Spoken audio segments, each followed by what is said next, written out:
You're listening to Distraction Therapy with Rob Watson. Conversations about how we find meaning in our lives and what it's like to be part of a metamodern world. Hello, it's Wednesday the 12th of January. I had to really think then what day it was, as ever. And this is a Distraction Therapy podcast with me, Rob Watson, joined today by Ryan Clayton. How are you, Ryan? I'm fantastic, thank you. And the kind of, I wouldn't describe it as a refresh of this podcast, because I think every time I've done one, it's been kind of haphazard and an invention, an impromptu invention. So I don't really have a pattern for this podcast. But the idea, and I've mentioned this a bit in the past, is kind of thinking about the idea of what is called metamodernism. And I don't want to sound like I've swallowed a thesaurus or a textbook or anything like that, but it's just the idea of, if you like, what comes after metamodernism. And what I've thought about would be a useful way of doing this is to think about how things are changing in a metamodern direction, what that means, and how it's played out in things like popular culture and stuff like that. And so you've got a really strong interest and background, and you're able to chat and talk for ages. So, so I thought I'd invite you in, and thank you for taking part. And maybe occasionally about something that's of interest as well, but we'll see. We can't guarantee that. Either way, I'm not sure I can guarantee that. So I mean, it's the first. It's my first podcast of the new year. So let's start off by asking. What we're looking forward to for 22. Is anything on your radar that is?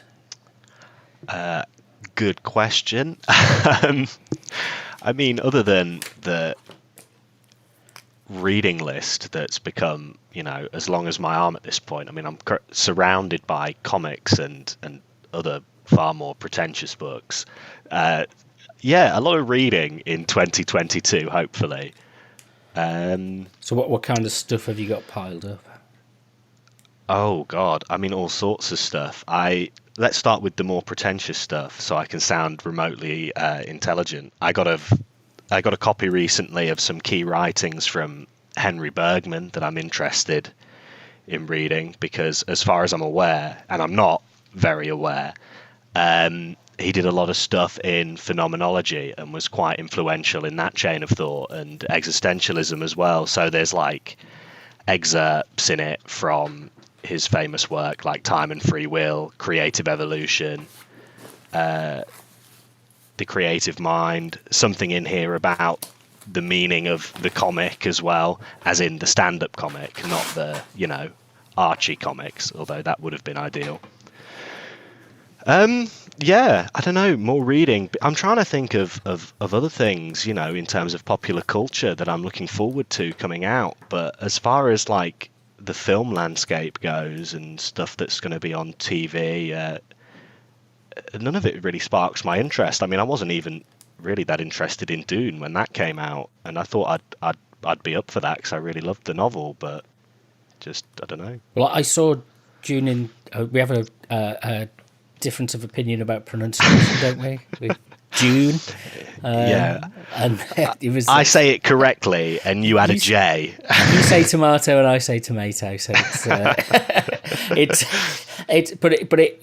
saw it in the 3D version, and I could hardly see anything. Oh, right. It's so badly lit. I think with the 3D projection, it's darker than it would be if it was a 2D projection. So I think I've vowed never to go and see another 3D projection again, unless it's like somebody tells me it's really good.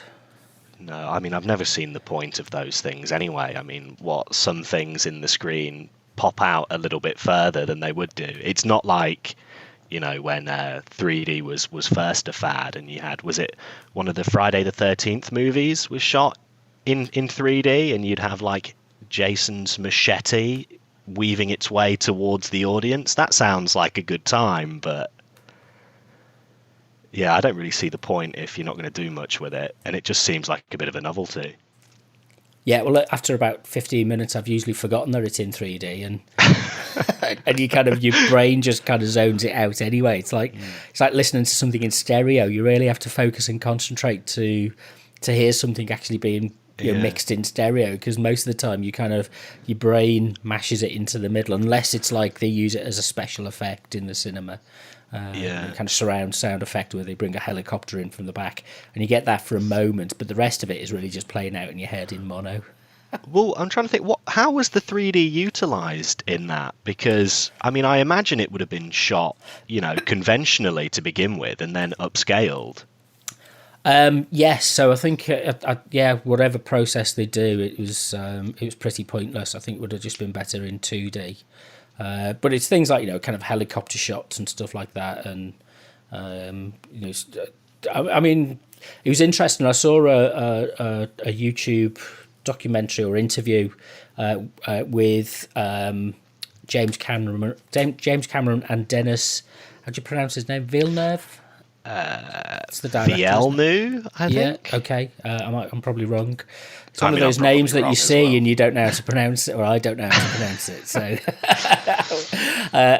and they were they were kind of geeking off against each other about the comparison between Dune and thingy Avatar, and he was saying that it was all either mid shots or close ups. There were no vistas and things like that, so it was interesting. The camera work was the description of the way they set up the camera work on the movie was quite fascinating. Oh, really? There were no vistas. Well, few. They kept them to a minimum. So most of it is kind of mid action shots, so you're relatively close up to the characters. But there were very few, if you like, overarching. Like if you think of that moment in Return of the King, where the army is, kind of the horse riders are kind of sweeping in, and you've got this wide angled view from almost like a helicopter view. So they didn't use those kind of shots. It was very much grounded. And when you look at when they're kind of in action in vehicles and things like that, it is very close shots. There's very few shots which are taken from a distance, which was insane. I mean, for a film like that, with the kind of scope that it's going for, and like a huge feature of the novel is the planet and its ecosystem and this wide expansive desert, you'd think they'd want to make the most of that. Well, yeah, but at the same time, it's the character. That can be overwhelming. Have you seen any of the Book of Boba Fett? Or Boba Fett? I've got to say, to be honest, I'm very fatigued with Star Wars after those after the sequel films, which I quite enjoyed until the last one. I'm on a Star Wars detox. Well, The Mandalorian and the Book of Boba Fett would be the ones that would refresh your, any kind of enthusiasm. But they film it inside this contraption, this device, the stage, which is a 360. Yeah. I can't remember what they call it, but it's like 360-degree LED screen, so they don't have to act a green screen anymore. And it looks, for all intents and purposes, it looks like it was shot on location, but it's not. It's also, a large part of it is shot in this studio, which is kind of computer generated images, and so you do get these kind of vistas that the camera tracks through, and you've got this kind of broad opening up, which it's that kind of weird crossover of television and cinema. And it's James Cameron was quoted, I think, as saying he's thinking of doing a 6-hour edit for each of the sequel Avatar films, because oh my god, because they can stream it, and many people's TVs are now much bigger than, and you can get a good quality image on it now, rather than the pokey little television set in the corner of the room was clearly not. But he said do a cinema version and then do a streamed version, which is kind of uses whatever it can to to make the most of the medium, I suppose. Yeah, well, there's no way I'm sitting through 12 or 18 hours worth of Avatar. You can forget it. Well, I thought I'd give it a go because I was wondering. This interview was quite interesting. It was. I'll find it again and put a link in with the with the notes for this. And it was.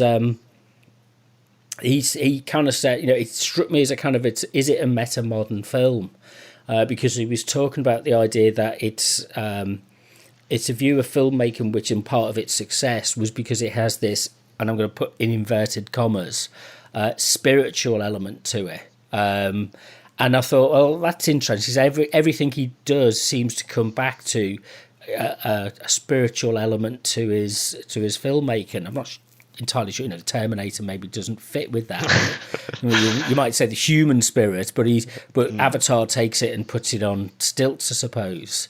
And so I thought, okay, well, I'll go back and watch it. And I think I lasted about 40 seconds. And I thought, oh my God, this is just ladled on so thick, at the beginning of the film.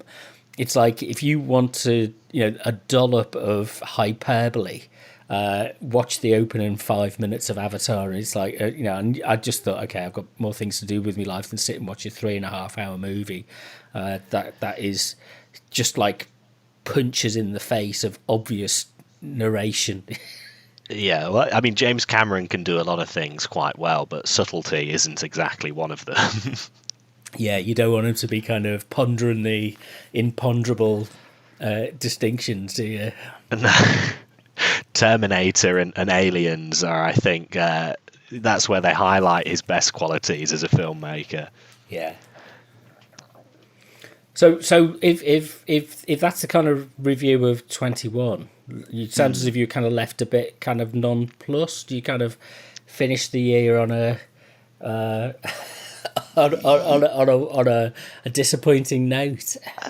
Yeah, a little bit. At least as far as, I mean, this probably speaks to me more than it does like the cultural landscape, but there weren't really, as far as I can remember, a lot of films in 2021 that I went to see and felt kind of reinvigorated with cinema. It's like, oh yeah, that was really brilliant.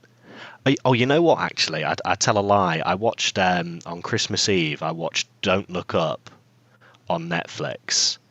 Have you seen that film? Well, you tell me what you thought of it first, and then I'll give you what I've kind of thought of it or might think of it. I mean, for one, I thought it was hilarious, incredibly heavy-handed, maybe a little bit on the side of I'm really struggling how to put this. It felt quite blinkered in its worldview at times, but I did enjoy the kind of Lars von Trier melancholia vibes that you got at the end, where it's all kind of pointless, everybody's going to die, but there's just this family having dinner and they're able to find meaning in something much more intimate and close to home. Yeah, I thought it impacted me quite a lot, the ending, because from what I've seen of it, it just looks naff.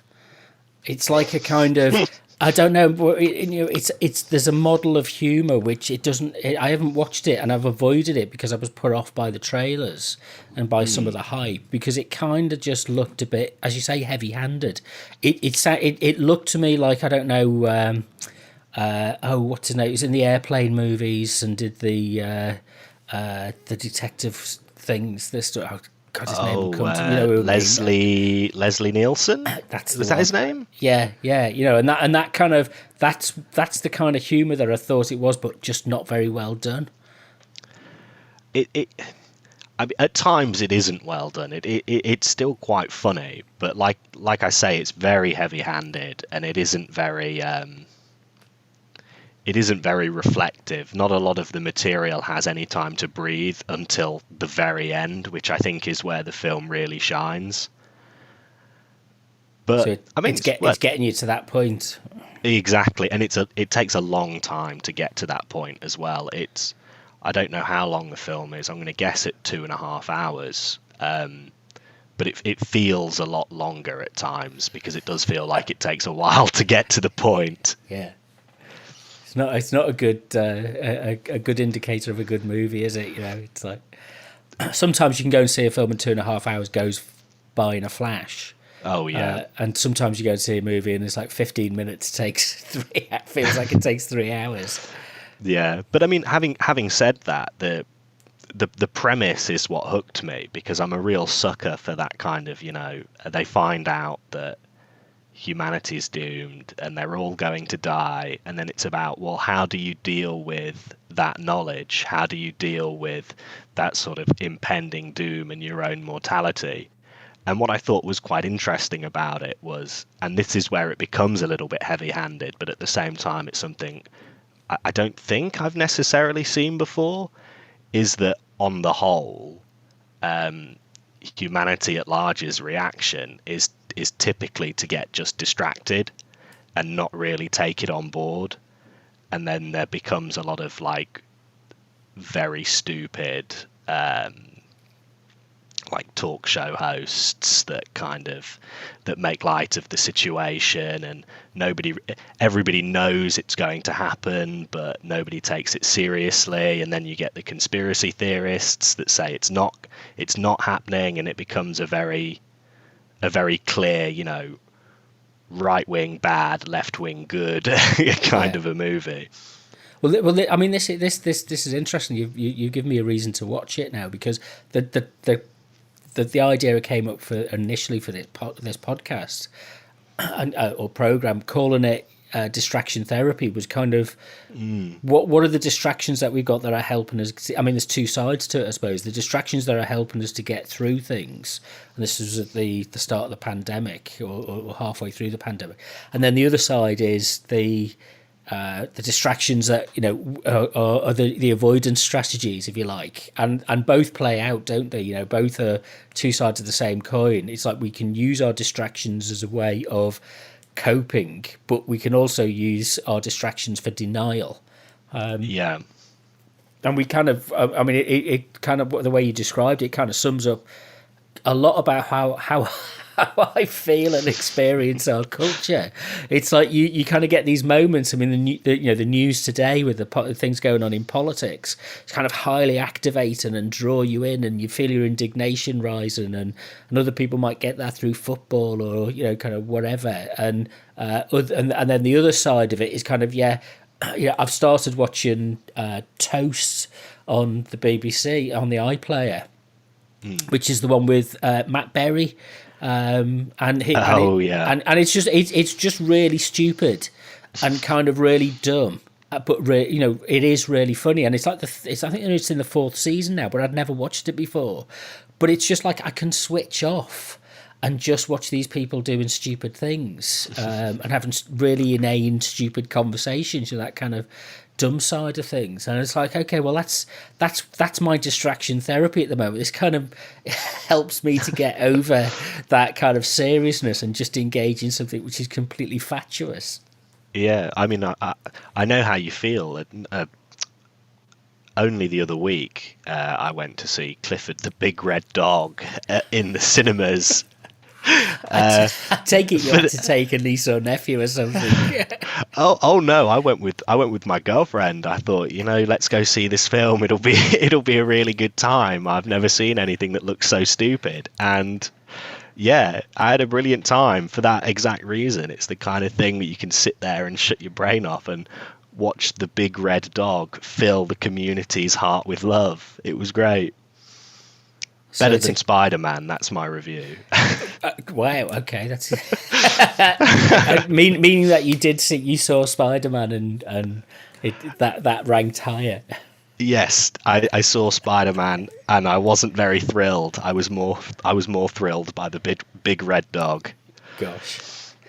So there's a kind of, is there a phenomenology of distraction then, I suppose?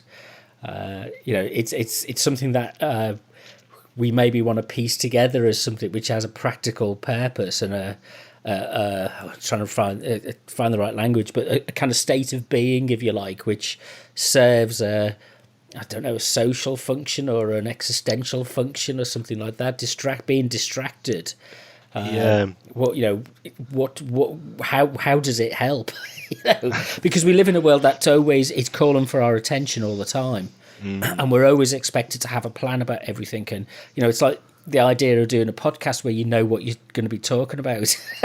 It's like, well, good luck with that. Yeah, and no, I agree. A phenomenology, of distraction would be quite interesting, because it's like you say, there's so much in the world that's calling out for your attention, and the way in which I see the process of being distracted is almost like a becoming involved in the world, in something in the world, to such a degree where the world falls away, and what's really going on there. And like you say, does it help you cope with things, or is it a negative force, because you're sort of you're putting the blinkers on and you're saying, I'm going to sit here and I'm going to binge watch 6 episodes of The Toast of London and not deal with my mortality and the state of everything for a few hours. Because the newspapers are full of articles about how to improve and your life, be more productive. That whole thing, tidy your room or whatever it is, start somewhere. Whereas, again, some of it is like, actually, no, you can over-organise your life and you can over-plan things. I'm reading a biography of Coleridge, and he has a great description of composing, going for walks with Wordsworth, neither of whom I know very much about at all. I'm very, very new to kind of understanding the lives of the Romantic poets. But he describes his approach to composing while he's out walking as he liked the rough terrain, whereas Wordsworth likes the straight path. And I thought, that's a really interesting visualization of the process that poets, but the fact that they're not sat at a desk composing, they're out walking composing, and they hold it in their memory. I maybe have a notebook or something and scribble a few notes down, but it's not as part of a. They don't have to sit there and write a to-do list. Today, I will go for a walk with my friend in the hills, and we will compose poetry. It's like, because we don't allow ourselves to do the daydreaming and the distraction anymore. Well, I think it's because those kind of creative sparks, if you will, they come from a kind of openness and receptivity to the world. Like, your best ideas, because I've written a bit of poetry and some short stories over the years, and your best ideas always come to you when you're least expecting it. You've gone for a walk, or you're out doing something else, and all of a sudden you'll see something, and if you're in the right mind frame, suddenly it'll spark an idea, and then it just becomes a race to get it written down before it fades away again. I saw an interview or saw a quote from John Lennon saying, when he wrote Nowhere Man, somebody asked him, how did that come to you? And he said, well, to be absolutely honest with you, I was trying to write something else. And I was sitting on the sofa and nothing would come. And he said, and it's like when it's like you turn the light on and the cockroaches run away. You just can't grab them. He said, you can't get these things. And he said, all of a sudden he put his guitar down, put everything away, and Nowhere Man came into his head, just kind of dropped in, kind of through his intuition or inspiration, whatever you want to call it. And he said, it just you've got to be open to that process, which is why I'm kind of against things like lesson plans. Anything that suggests that thinking has to have a process, a logical, predetermined process that tries to engage you with something. Actually, the randomness and the disassociation, the distraction from that kind of process focused thinking is often more benefit than other kind of more programmatic forms of thinking. Oh yeah, and I think it's mostly because the human mind, as it works and as we experience it, isn't a rigid, logical machine. People kind of like to think that it is, and it's always the thing that gets under my skin the most is when people compare the brain or the mind to a computer, because it's the furthest thing from that, like I said, that rigid logical machine. You can't tell it to do things and then it'll follow through this set program. Thoughts occur and happen and unfold in their own kind of random fashion, and there's just no controlling it. So when you're doing work, how do you find you get yourself into that frame of mind? Usually I have a notebook, or, as is more commonly the case now, a notes tab in my phone, where as I'm sort of walking around, just sort of collecting ideas, doing other things, something will come to me and I'll write it down and I'll flesh it out to the best of my ability whilst I'm on the walk, or just in town. And then when I get back, I do have this like set times when I'll sit down at my laptop and I'll write, and that's when those ideas come in handy, because they'll never come to you whilst you're at your laptop. But when you sit down at your laptop, you still need to write something. And so that's when the kind of the hard work comes in, of just sitting there for a couple of hours and fleshing them out further and adding a structure to them. And in the case of poetry, putting in a form and the meter and making things rhyme and making the language flow properly. That's when you do the technical work on it, if you like, but the core idea is as you're out and about. Yeah, exactly. Because I do like to think of it as that kind of two-stage process. There's the almost mystical and ununderstandable process of being inspired, but then also at the end of the day, you do have to sit down and write the thing. And a lot of these things are judged, especially if you're a formalist, on those kind of very technical elements, the form of the thing, and you do need to have those nailed down as well. Yeah, poetry is beyond me. It's like I've attempted it in the past, but I think that it's like I can maybe do a Christmas card message. Well, that's one of the reasons why I've always enjoyed writing sonnets, because you can sit down and in a couple of hours, because the form is all there for you laid out and it's very rigid in what you have to do, very unforgiving. Really, all you're doing is sitting there and rearranging language for a couple of hours until you've got something that resembles a poem. Yeah, and that's that kind of the problem solving type of approach to the formalism element of it, isn't it? Yeah. Does the so how do you balance the inspiration with the formalism? Usually, I think when I get an idea and I write it down and I've gathered up, some ideas, I usually think I've done an okay job if I can give that poem to somebody and they know what I'm talking about.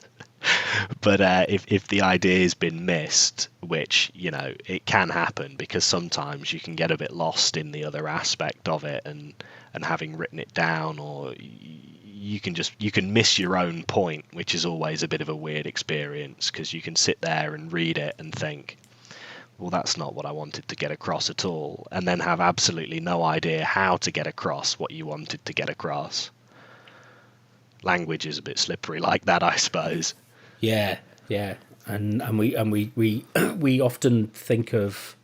I mean, this is one of the interesting things. I'm drawn to poetry. I've bought a load of anthologies of poetry and collected works of various poets over the years. So I always kind of think it's my kind of retirement stuff to do, is to start reading through them. And but I'm never really, I can read stuff and I'm never really switched on by it. There's only ever one experience that I've had reading poetry where I've kind of entered into if you like, another domain, which was reading Kubla Khan by Coleridge, which kind of, the situation I was in, I'd been on holiday and I'd come back, I'd got the train back from the south of France, and it sounds grander than it is, but and then I was sitting in St Pancras Station and I had a few hours because I'd left a bit of a gap, and I thought, well, I'm going to treat myself. I had a bit of spare cash, so I went and had a glass of champagne in the champagne bar at St Pancras, and I'd been to I think Borders was still there at the time, so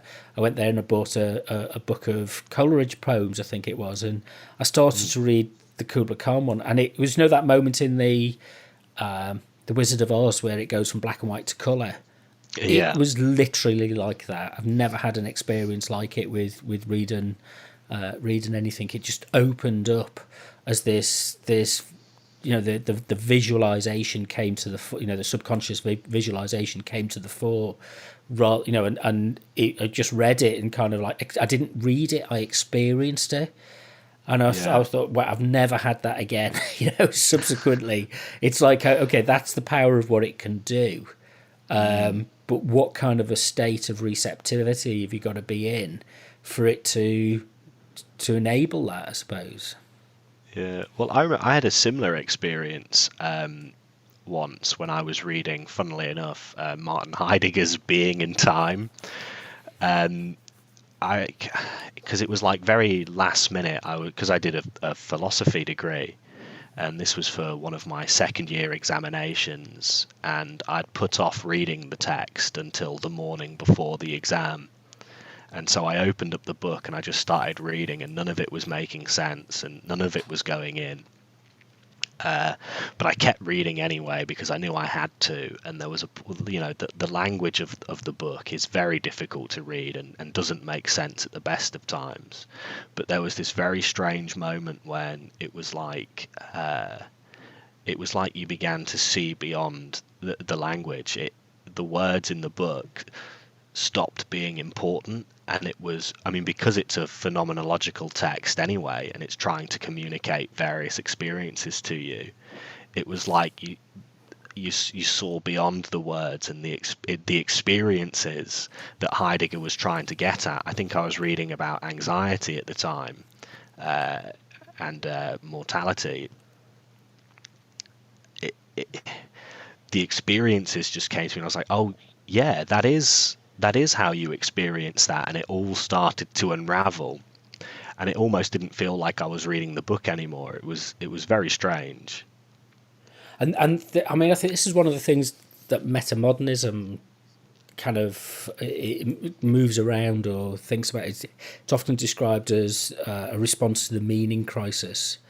And there's a kind of awareness. So what I'll do in future conversations is have some examples of podcasts and people on YouTube and books and stuff like that, and articles and websites to talk about. But this idea that we live in a world, the postmodern world is this free flow of signifiers, and you can deconstruct everything. Meaning isn't fixed. It's within the, if you like, the semiotic system that it enables it. But this kind of intimates at something which goes beyond that, which is actually there is something deeply rooted in our on a phenomenological basis on our within our being, which generates the meaning. It's not, the meaning isn't generated in the text and the interplay of text in that kind of postmodern sense, but it's generated in almost the way that we commune with the text. And that's a different, to return to that in a kind of, we gave that up with the modern age, and to kind of feel as if that we maybe need to re-explore that and look at different cultural artifacts and objects and films and art and music. We tend to do this kind of stuff with music. Is probably the one area where most people are comfortable with saying, yeah, they can engage in music in that kind of way.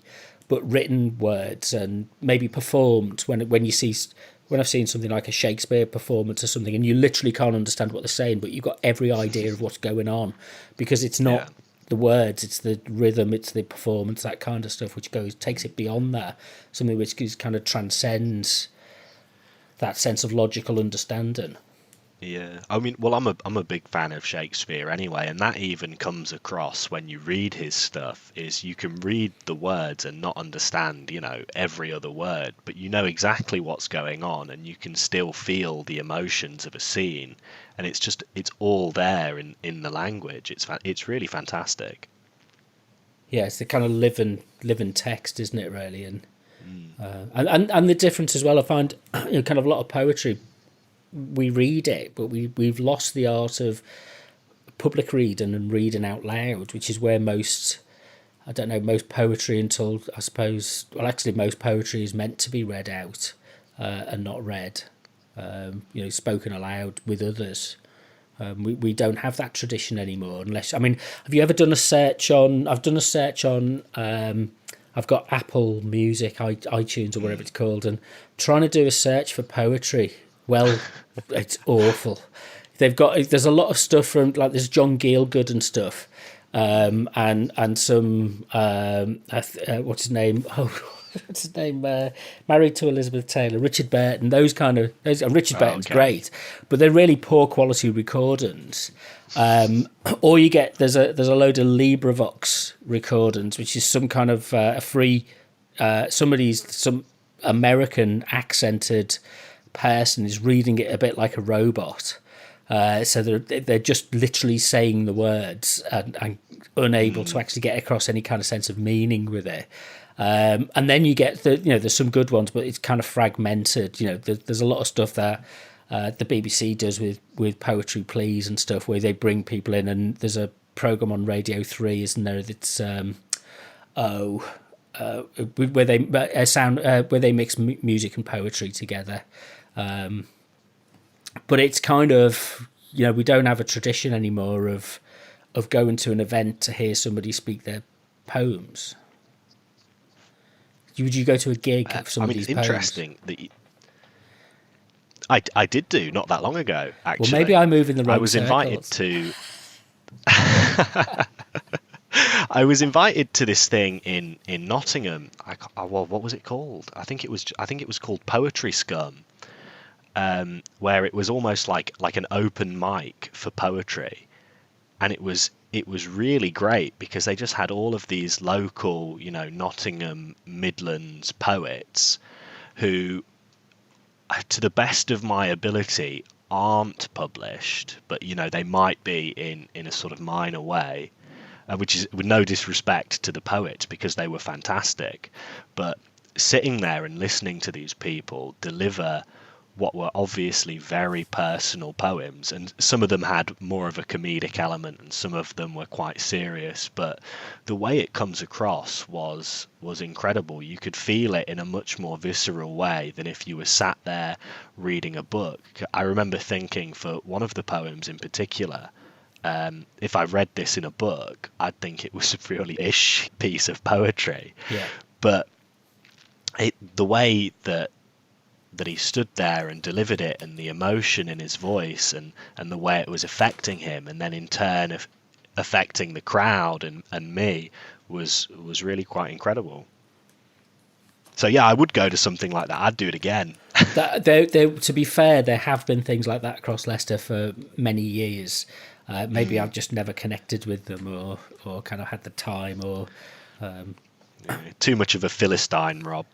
well, it's true. I kind of, it's I kind of, it's this kind of.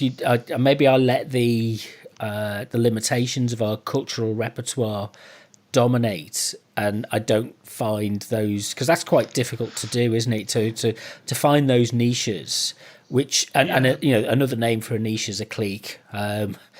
So it's if you don't feel that you can instantly walk in and be part of that clique, then you're probably a bit skeptical about it. And I it's like you can walk past certain bars or coffee shops or something, and you can go, no, that's not for. I mean, maybe you don't, because you've got a different outlook, but I can. Oh, that's not the kind of place that It's I'm overly judgmental about these things, and sitting back and letting the get to know it and let it unfold. I'm very impatient.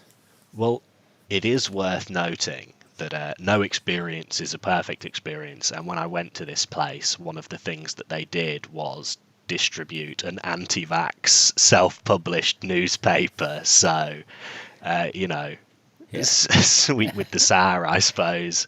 Yeah, they were so anti-establishment to the point of maybe tone it down a little bit, but So you can't. It's quite a polarized experience sometimes, isn't it? Or, it's like you're either wandering around a shopping centre, awash in the world of commercial messages and branding and marketing and all that kind of stuff, or you're on the other side, which is the anti-vaxxers, anti-capitalists, dog on a string type movements. I'm being purposefully polarizing with my description, but Yeah. the middle ground, if you like, it's there's less and less opportunity to have something in the middle of that. Yeah, I mean there is, but I'm not necessarily a fan of let's say in inverted commas the middle ground anyway. What I think is more necessary is just a sort of a nuance to these ideas and to these points of view. Like, I mean, as it's probably been aware from our conversations, I lean quite very far to the left, but it just seems like a weird stretch to me to be so anti-authoritarian, to be so anti-capitalist that you then decide to reject reason entirely and say, well, you know what, vaccines are an absolutely horrid idea and we should just let nature take its course. There seems to be something incongruous there that doesn't seem to be picked up on when you're sat there in poetry scum and these people are almost just caught up in what feels a bit like the aesthetics of being anti-establishment. Yeah, it's caught up in an ideology, isn't it? It's that, when does an aesthetic drift into being an ideology? That's always how do you know that you're not trapped in? The thought that comes to mind, there's that kind of meme, isn't there, of what would Jesus do, and on the other side, it's like, what would Marx do?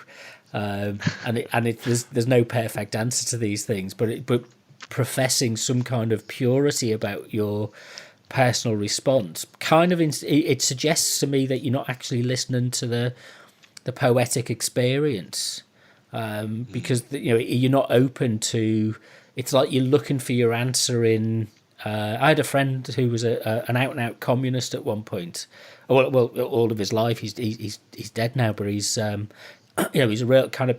I wouldn't say hardcore. He kind of didn't go quite as far down the route as many did in the 70s with the Communist Party and stuff, and he left all of that behind. But he was dogmatic about Lenin and Marx. And any conversation was they were right, and that kind of almost blinded him to the things that were in front of it, and the ironies and the contradictions that were in front of his face about his own life and his own relationships, which were kind of that became his crux to rest on. That's what gave him security, and I think poetry is about that language that doesn't fit within that and tosses the meaning about and forces you to look at things from different points of view, and art does that as well. I would hope does that as well. Yeah, I mean, I think it does, certainly. I mean, there are a couple of films I've read or watched, or a couple of books that I've read that there's almost no going back after watching them. Like, I remember the first time I saw Stalker by Andrei Tarkovsky. That was an incredible experience. It was like that kind of experience you were describing earlier that's almost like semi-religious. In what way? God, I mean, how best to describe it? There's just this... There's a lot of, it's a very meditative film, so a lot of it is left to breathe, and the central premise of the film is you've got these three people, the stalker, who's like the guide, essentially the spiritual guide through this almost mystical zone. They're trying to reach a room, and supposedly when you get to the room grants you your deepest desire. And then you've got a couple of other archetypes where I think one is like a scientist and one is more of a creative. And there's a lot of time when they're walking through the zone, having these conversations, and the long moments of quiet where, as you're watching it, you almost enter like how do you say enter a trance without sounding utterly pretentious? But yeah, well, a meditative state. I mean, that's one of the things that's often denied with cinema. And I loved that Blade Runner 2049 because that got me back into that kind of cinema. Because it kind of, as you say, it gave it room to breathe, and it uses psychological techniques and maybe depth psychology. It sounds first impression sounds a bit Jungian, which appeals to me in terms of the exploration of the psyche is something which is a way of understanding through our culture how these things emerge from our unconscious, and that connection between a narrative, a story, a piece of art, an audio-visual experience, whatever you want to call it, is something which fits with or moves us in some way as a kind of an unconscious experience, as much as, I think, if you compare it with the Spider-Man film, it's all about throwing things at you. Literally within every 15 seconds, there's a new thing to throw at you. There's no space to breathe. There's no pause. There's no reflection period. It's everything's telescoped to you as an immediate reactive, excitement. Yeah, and it's also not really about anything. It just sort of things happen on the screen, and that's one of the things that annoys me quite a lot about these movies. And don't get me wrong, I absolutely adore the Marvel movies, and I read all the comic books because I'm a hardcore nerd. But at least have it be about something, and if it is going to be about something, let that really shine through. But it felt like a lot of the time in that film, these villains have escaped, we've got to go get the villains. Okay, we've got the villains, now we need to the villains have escaped again, and now we've got to get them again. And it all just became quite tiring, to be honest, towards the end of that film. Yeah, it's like functional storytelling for the sake of function, rather than actually any kind of connection with the emotion or the. I mean, one of the things that you kind of think about this in terms of the logic and the logos, and then the eros and the emotion, and the Marvel films are very much connected with the mythos, the mythological way of thinking about. Through our culture, which is kind of, a typified. We're very skewed towards one particular way of doing films, which is kind of, can you get an adventure game out of it, or a fairground attraction? Not, are people going to contemplate their being in watching this film? And a cinema is that great place where you've got this control of the environment in order to be able to bring forward a transcendental experience of shifted and changed. That's what cinema is best at doing, shifted consciousness. But unfortunately, the modern way of making films have been like this for a long time, is about excitement and thrills and entertainment and action. Yeah, and it's quite annoying, really, because there's obviously a lot of space in that film and in the character in general to actually talk about something and to achieve something akin to what you're saying, because the whole character is about responsibility. It's about doing something for the greater good at the expense of yourself and your own selfish wants and desires, and it feels like at times the film is kind of scratching at that. I mean, at the end, you kind of have that he gives up basically his entire life to save the world, but it's like, well, what good is that if the rest of the film's not been about that? It just feels very empty. Yeah, the hero's journey is told endlessly, and the cinema is. I think the problem is maybe cinema just kind of sticks with one trope, one way of doing the hero's journey. I don't know if you saw The Green Knight. I did really want to, but I haven't got round to it yet. No. Again, I mean, it lacks action, and I thought it was a very kind of psychological, again, almost because it's tied into a lot of mythology. It's asking you to think about things in a way, a bit like, I know you're a fan of kind of Terry Gilliam, and you're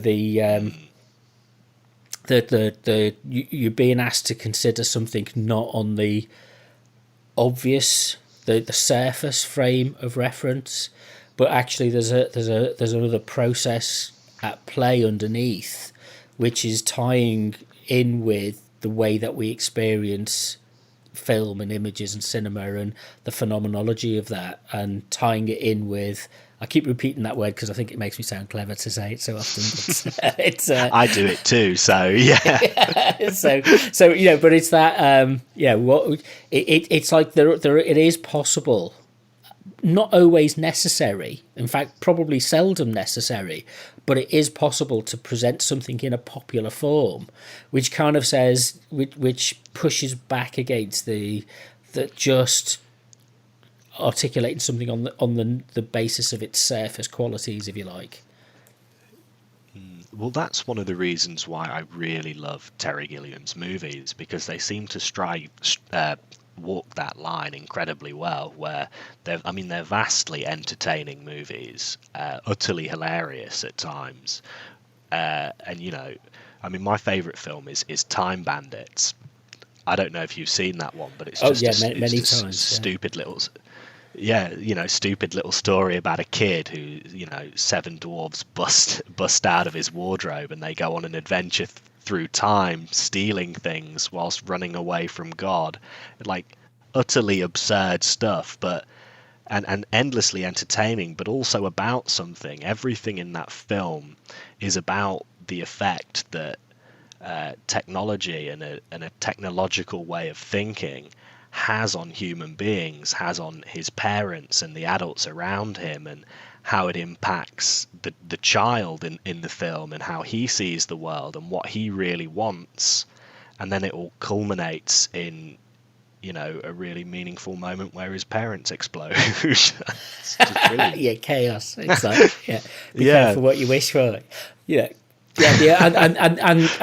that separate, one of the, again, archetypal themes is the separation of the child from the parents. So you can either do that playfully, or you can do it as you can how's the word I'm looking for? You can police it, if you like. You can do it as a kind of form of almost social discipline, or you can do it as a form of rebellion. And that's always one of those fault lines, isn't it? That is recurring themes throughout the history of our culture, is about the relationship between the child or adolescent and the parents, and how you establish your independence. And it helps people to, I remember going to see, I think I was about 14, and we were all really excited for a friend's birthday, and we went to see the Monty Python's Meaning of Life. Fantastic. And it just felt really rebellious to go and see it, and we were slightly underage to go and see it, but we got in anyway. And it was just a completely bonkers film. But I wonder if there's a lot of complaints, maybe talk about this in the future at some point, because about there's too much expectation at the moment about policing humour, and not allowing humour to express its other components. And people feeling there's maybe a generation passing now who've reached their 70s and maybe 80s who can't express these forms of humour again. And Gilliam's a bit controversy at the moment about his at the stage of his plays at the Old Vic, I think it is. And it's there's something going on that isn't quite as clear as the surface would indicate.